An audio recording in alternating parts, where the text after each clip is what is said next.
नाज़रीन, आज़ाद कश्मीर के अंदर इलेक्शंस होने वाले हैं और इस सिलसिले में वज़ीर-ए-आज़म इमरान खान ने भी एक जलसे से खिताब किया, बिलावल भुट्टो ने भी आज एक जलसे से खिताब किया। लेकिन जो चंद इंटरेस्टिंग चीज़ें जो मैं आपके साथ शेयर करना चाहता हूं और मैं उसमें आज ज़रा ये तफसील से इसके ऊपर बात करनी है। मेरे ख्याल में हमने आज़ाद कश्मीर के इलेक्शंस के ऊपर ज़्यादा डिटेल से हमने बात नहीं की।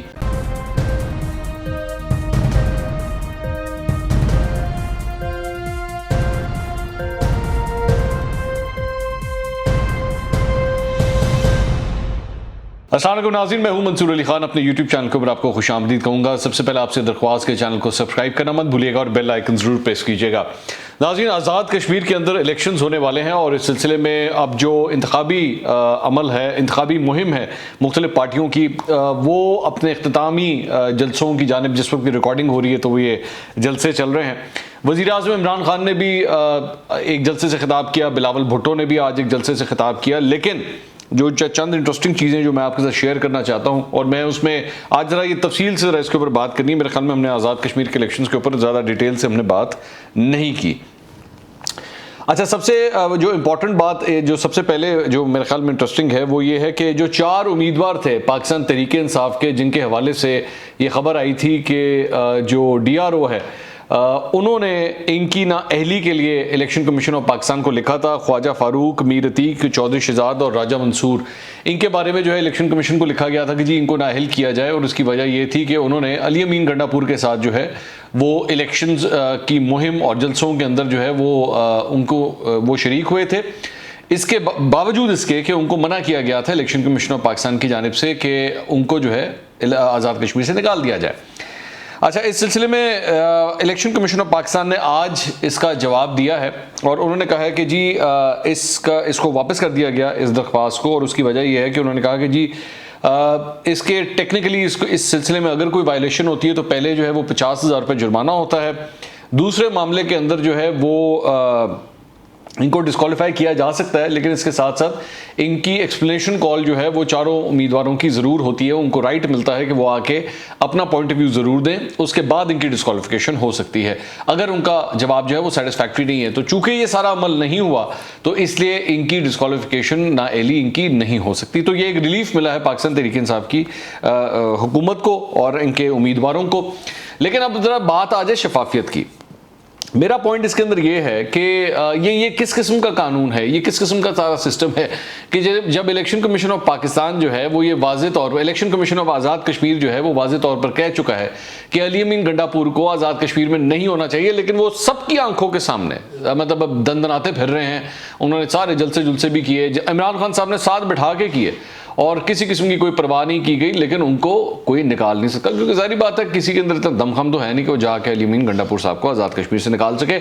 और सबसे बड़ी बात है कि जो पाकिस्तान तहरीक-ए-इंसाफ के ये जो सपोर्टर और वोटर हैं जो बार बार ये बात करते हैं जी इलेक्शन जो है वो साफ शफाफ होने चाहिए, रूल ऑफ लॉ होना चाहिए, तहरीक-ए-इंसाफ, तो कितना इंसाफ हुआ आपने ये पूरा देखा। उन्होंने पूरी इलेक्शन कैंपेन जो है वो रन की और इमरान खान साहब के साथ ही की। उन्होंने कहा ऐसी की तैसी, हमारे लिए जो भी ऑर्डर आते हैं उसकी हमें कोई परवाह नहीं है।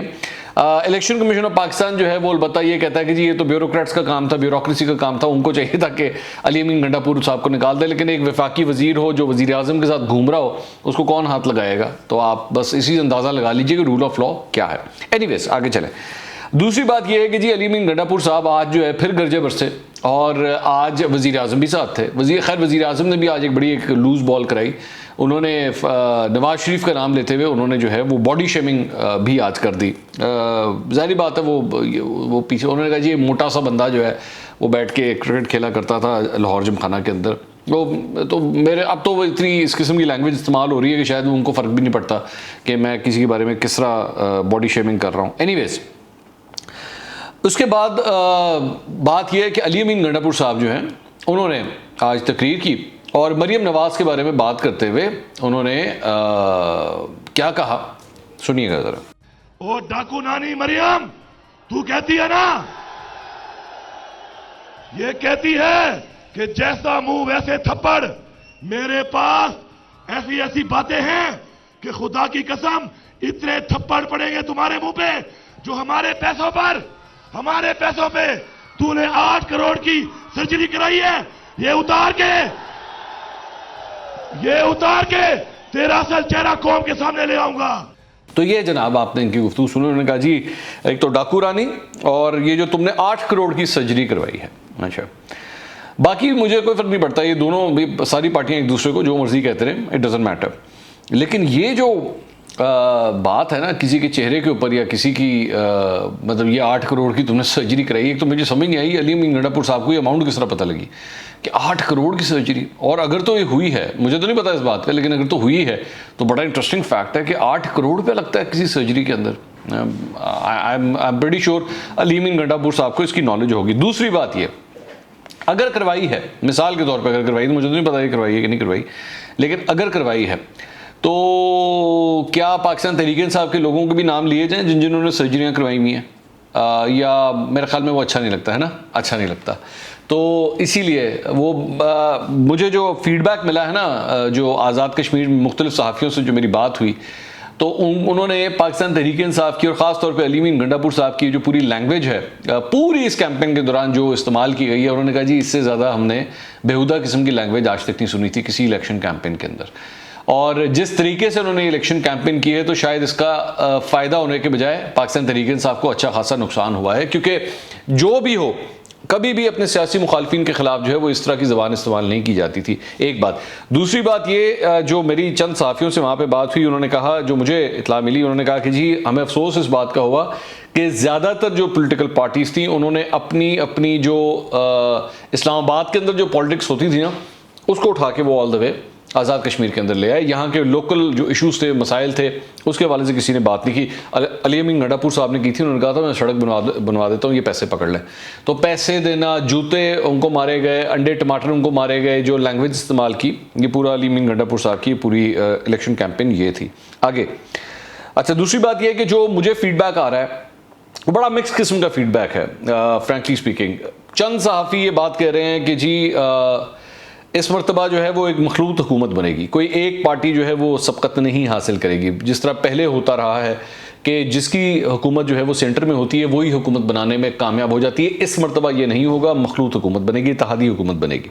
वो इत्तेहादी कौन होते हैं ये नहीं पता। कुछ सहाफ़ियों का ये कहना है कि सारी जो बड़ी 3 पार्टियां हैं, पाकिस्तान पीपल्स पार्टी, नून लीग और पीटीआई, ये सारी जो हैं वो 10-12 सीटें लेने में कामयाब होंगी। लेकिन ऑब्वियसली ये एक हंच है, इसको कोई वाज़ेह तौर पे नहीं कहा जा सकता। कुछ का ये कहना है जी नून लीग 2-3 सीटों से ज़्यादा नहीं ले सकेगी, पाकिस्तान तहरीक इंसाफ लेगी सीटें, लेकिन उनके मुताबिक नून लीग ने या जो कुछ भी जितने बड़े अटैक्स किए हैं पाकिस्तान तहरीक इंसाफ में, उसमें पाकिस्तान पीपल्स पार्टी ने बहुत फ़ायदा उठाया।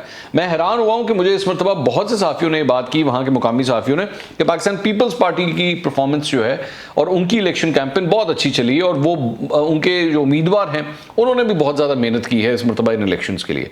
जाहिर बात हो तो जब रिजल्ट आएगा तो तभी बात क्लियर होगी। लेकिन ओवरऑल जो है it is an interesting game, क्योंकि वो जो ट्रेडिशनली जो कुछ होता रहा है रिजल्ट्स के साथ कि जी जिसकी इस्लामाबाद में हुकूमत है उसी की हुकूमत बनेगी, वो मेजॉरिटी मुझे सहाफ़ियों ने यही बात की कि जी इस मरतबा इतने श्योरिटी के साथ ये बात मत कहिएगा। लेकिन आज से 1 हफ्ता पहले, 10 दिन पहले तक जो है वो लग इसी तरह ही रहा था कि ये सब कुछ हुआ है।